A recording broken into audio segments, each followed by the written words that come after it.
Okay, hi. So this is a FPL Risktaker, and just to start, just a brief recap that already covered in first video. So best finish of 97k and average rank of last 3 years 209k from Premier Fantasy Tools. I use FPL.team a lot, and I will be using the same website for to discuss my current future planning as well. This is just a vlogging of my journey of PL this season. So technically it's not sort of a YouTube content as a experienced FPL player. It's just my journey. So today this is my second draft. These are some changes that took place in current year that we already know. So in this draft my tactic is to play wild card with having 4 to 5 transfers in hand, most probably in game week 12, and thus using that wild card as a mini chip. That is, I will get those 4 or 5 players that have a very good game week 12, and then will move out those that whose fixture run is not that good afterwards game week 12, starting with Salah and Haaland up front in a 3-4-3 formation. The price points and the Holland Salah combo means that I will have to keep Solanke and Nkunku as a permanent starters in my lineup. I will be discussing my lineups from game week 1 to game week 8 in this video. Goalkeeping combo is of Henderson and Flecken. The pros is obviously having Salah Haaland combo, the two of the biggest hitters in FPL history. The cons, there are many cons in this lineup. So there is no route to Palmer. Going top heavy means I have to have 2 or 3 players in every starting lineup that are maybe not that sure to start for their teams, or maybe in some game weeks they would not have such a good fixture. So starting in FPL.team, there are a few changes from my last draft. Son is out, and in his place Solanke is in, and then obviously the preseason form shown by Diogo Jota. I believe he, for me and the type of game that I play, is a must-in. As the name suggests, I like to take some risks. Obviously, calculated risks, not blind risks. Jota, for me, even if he is on the field for say 60 minutes in one game and 30 minutes in another, he has got big haul potential. His finishing is way above than those of Nunez, Diaz, and even Gakpo. So moving on, Flecken is in along with Henderson. It's a rotating good combo for for goalkeepers, as is also suggested by many other FPL content creators. Okay, Barco, we know, is becoming a very good pick at 4.2 defender. Kwanzaa, now Kwanzaa is a risk at 4.5, but I believe for initial game weeks he looks to be a fixture in Liverpool lineup. Gvardiol, then Salah, Mohamed Salah, I am keeping him in this draft.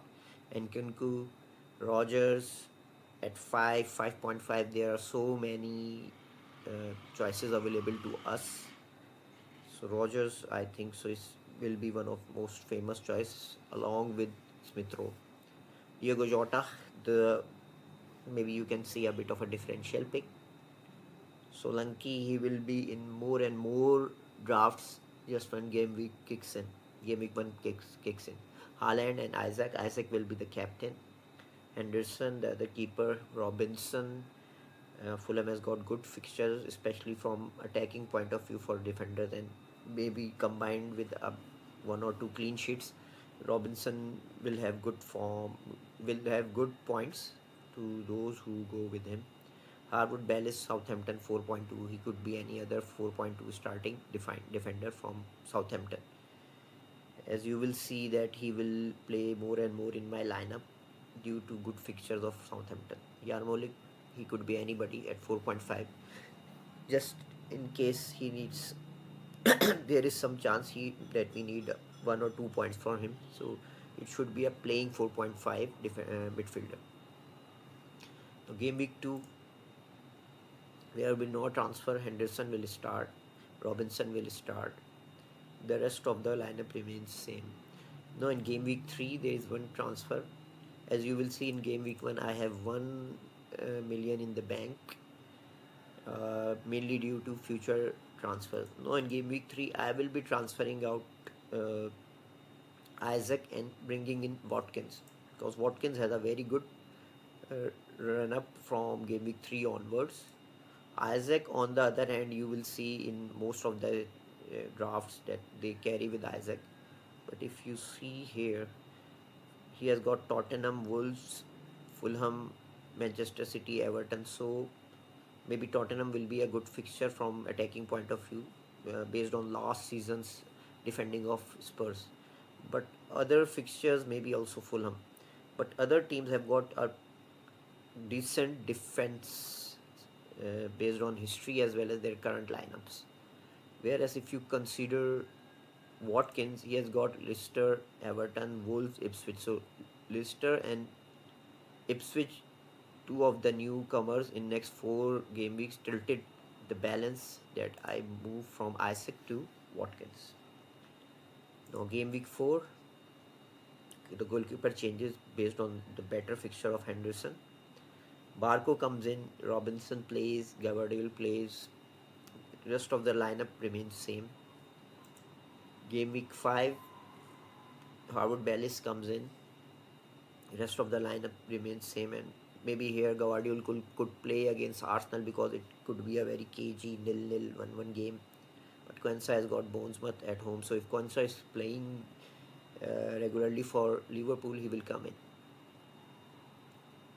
So game week 6, there are 3 transfers. It's mainly to take advantage of this good run by Arsenal. They have got 2 promoted teams, and the away team is also Bournemouth, not a very defensive minded team even at home. So over here, what will happen is those 3 transfers out. Mohamed Salah makes way for Saka. Watkins move out in place of Havertz, and I get Saliba in the place of Robinson. So still, it's quite a big amount of remaining amount in bank, but I think so. This is a very good team to carry from game week 6 onwards. Alternatively, I have got 1 transfer in hand, so I can also, based on whoever is getting more minutes, whoever is showing form, I have got 1 spare transfer that I could move from. Say for example, is Jota is getting less forms, I can move anybody up to 10 million. For example, let's see what fixtures I have. Yeah, Spurs have got Manchester United, Brighton, West Ham, Crystal Palace, Aston Villa, IPS, Ipswich Town. If Son hasn't risen in price, I can maybe move him out in play and bring Son in. So game week 6, game week 7, there is 1 more transfer. Foden comes in because of this really good run in, not run in, really good next patch of fixtures for Arsenal, for Manchester City.